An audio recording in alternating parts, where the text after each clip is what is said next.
know there's a good chance that you don't know about this kind of exercise. And I say that not because I'm presumptuous, but only because I didn't know about this kind of exercise until recently. And it's not so much an exercise as it is more a movement. See, a lot of people when we train in the gyms, when we try to get our fitness in, whether it be barbells, dumbbells, kettlebells, ultimate sandbags, most people stay in their comfort zones. They stay in their boxes. And they do the exercises, the movements that they feel comfortable doing in basically one plane of motion. Meaning they don't really move much while they're exercising. And so it's time to kind of be able to do what life demands and be able to move accordingly. So the movement I'm talking about today is very pivotal.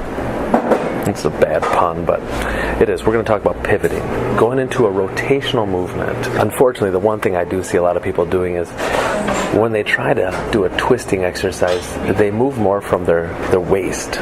They get more from their low back that they shouldn't. And that's where a lot of people go wrong, because then they say, I feel it in my low back, or maybe it's too late and my low back is gone because something happened. Now, pivoting does require a lot of what we call internal rotation of the hip, and we don't get a lot of that, especially in the Western world, because we sit in our chairs drinking coffee most of the time.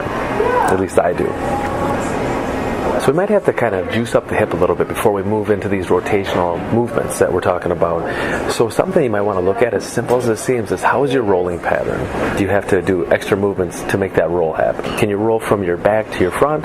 Can you roll from your front to your back? If not, you might have to work on this a little bit. Maybe your hips just still feel a little jacked up and tight. So we go into some alternating side sits. Maybe we move it up into a tall split kneeling with a little rotation at the top, just to get that extra stretch, to help that internal rotation with your hip. Don't take my word for it. It's life-saving. That's what our clients say at Fitness Lying Down. Now we have that opportunity to move into our rotational movement. So the key is when I pivot my foot, I need to have tension already in my feet. Whenever my feet are on the floor, they need to be pushing hard. I need to feel a jolt through my core because of how hard my feet are pushing into the ground. Anybody can just spin their foot around. But can you really drive and drill your body into the floor by making that pivot happen?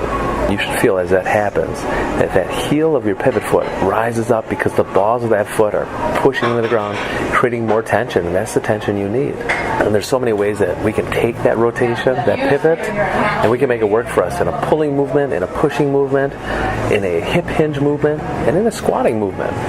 We can really receive a lot of benefits from it by learning how to move from our hips and not our waist. We can be stronger in that plane of motion, which is really key because life actually makes us go there. And sometimes we avoid that because we can't. Or unfortunately, we twist and we hurt our low back. So when you master that movement, your whole fitness toolbox opens up even more, and you have more opportunities, more experiences that you can include into your programming that offer something that a lot of people don't get. And then you're on top of the game, and you've got a safer, healthier body moving forward. So until next time.